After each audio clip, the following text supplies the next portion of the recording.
Visit करते हैं HDFC bank को, क्योंकि दो खबरें आई इसमें। सबसे पहले तो सुबह न्यूज़ आई थी बिजनेस अपडेट को, और दूसरी खबर आई थी होल्डिंग्स को लेकर।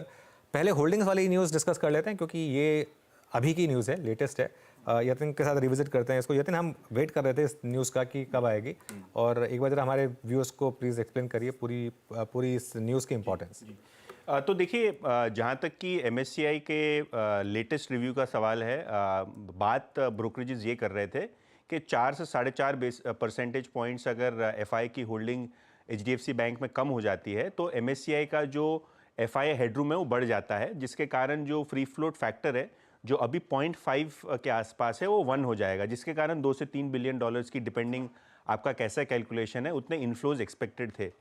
अभी जो बीएससी पे डेटा अवेलेबल है वो हम कैलकुलेट करते हैं तो एफआई की शेयर होल्डिंग एग्जैक्टली 4.48% कम हुई है। तो जो ब्रोकरेजेस एस्टिमेट कर रहे थे उतनी एफआई होल्डिंग कम हुई है।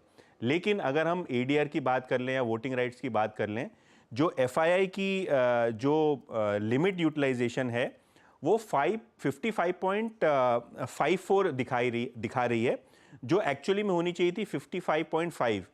अगर आप ये राउंडिंग का जो आंकड़ा है 4 बेसिस पॉइंट्स का अगर आप नहीं लेते तो एमएससीआई में इस रिव्यू में जो है इंक्लूजन हो सकता है, या जो चेंजेस होने हैं वो हो सकते हैं।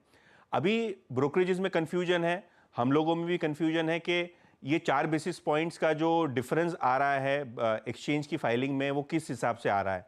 तो मेरे हिसाब से इस पर ज़्यादा चर्चा भी नहीं होनी चाहिए, क्योंकि ये अब एमएससीआई के डिस्क्रिशन पे होगा कि वो 4 बेसिस पॉइंट्स को राउंड करते हैं या राउंड नहीं करते हैं। तो मुझे लगता है कि ये क्लियरली जो इंडेक्स प्रोवाइडर है उसके डिस्क्रिशन पे है, और जिस हिसाब से एफआई होल्डिंग कम हुई है सिक्वेंशियल बेसिस पे, शायद एमएससीआई एक डिसीजन ले सकता है पॉजिटिवली। लेकिन क्लियरली स्पेकुलेट करने से बेहतर है कि ये डिसीजन एमएससीआई पे छोड़ा जाए कि इंक्लूजन होगा, चेंजेस होंगे, नहीं होंगे। ऑलरेडी इंडेक्स का पार्ट है, लेकिन जो फ्री फ्लोट फैक्टर का जो चेंजेस करना है वो अगर चेंजेस हो जाते हैं तो क्लियरली 2 से 3 बिलियन डॉलर का इन्फ्लो आपको एचडीएफसी बैंक में आता हुआ दिखाई पड़ेगा। और देखिए, स्टॉक भी गिर नहीं रहा है, मतलब कोई ऐसी न्यूज़ नहीं हो गई या कोई ऐसा डिसअपॉइंटमेंट नहीं होगा स्ट्रीट को जिसके कारण स्टॉक में बड़ा करेक्शन हुआ। तो मुझे लगता है ये एमएससीआई का इवेंट है, इसको जब होना होगा होगा। लेकिन ये जो 3-4 बेसिस पॉइंट्स का डिफरेंस आ रहा है अनुज जी, मुझे लगता है कि ये क्लियरली इंडेक्स प्रोवाइडर ही डिसाइड करेगा। ओके, तो ये इंडेक्स प्रोवाइडर डिसाइड करेगा। बिल्कुल बिल्कुल, ये टाई हो गई ना। हाँ। मतलब आप कह रहे हैं कि जो इंडेक्स का फैक्टर है, मुझे एज अ इंडेक्स प्रोवाइडर चाहिए 55.5। अगर आप ये 4 बेसिस पॉइंट को राउंड ऑफ कर ले तो 55.5 ही आएगा।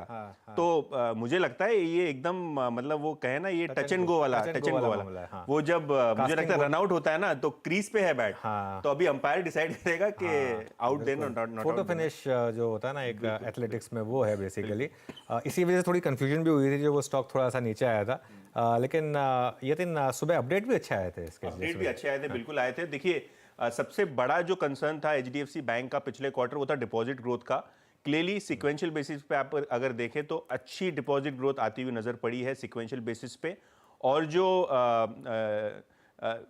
लिक्विडिटी डिपॉजिट रेशियो है यहाँ भी आपको इंप्रूवमेंट आता हुआ दिखाई पड़ा है। तो क्लियरली जहाँ तक कि डेटा का सवाल है, काफ़ी अच्छा क्वार्टरली अपडेट आता हुआ नजर पड़ा है, और काफ़ी सारे जो इश्यूज थे वो मैनेजमेंट ने एड्रेस किए हैं।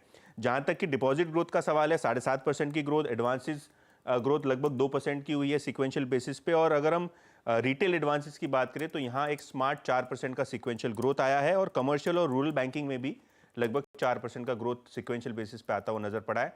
ईयर ऑन ईयर कंपेयर नहीं कर रहे हैं, क्योंकि वो गलत होगा करना, क्योंकि मर्जर के बाद का डेटा है, तो इसको सिक्वेंशियली देख रहे हैं और सिक्वेंशियली देखना चाहिए। तो क्लियरली डेटा भी अच्छा है, और शायद इसीलिए आज स्टॉक में ज़बरदस्त मजबूती का माहौल दिखाई पड़ रहा है। ओके, बहुत बहुत शुक्रिया यतिन। चलिए, एचडीएफसी बैंक की चर्चा हमने कर ली। अब एक काम करते हैं, अब चलते हैं एक